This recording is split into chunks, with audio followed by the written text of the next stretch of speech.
Štai prieš kelias dienas praūžė galingas vėjas, lietus, audra, uraganas. Mano pežukui nieko nenutiko, tačiau elektros laidams ir medžiams žalos pridarė dėja. Štai toliau matysite keletą vaizdelių.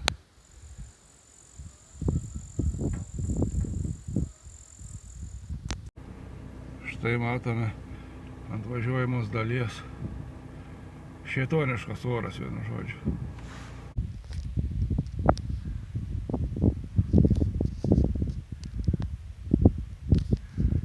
Štai matome, šėtoniškas vėjas nutraukė elektros laidus.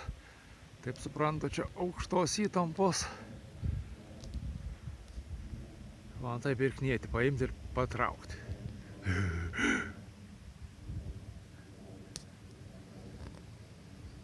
Ir ten toliau irgi matome laidai nukarę. Elektrikai matyt nespėjo visur apvažiuoti. Tikėsimės, kad galbūt srovė atjungta. Iš kažkur toliau nieko blogo nenutiks.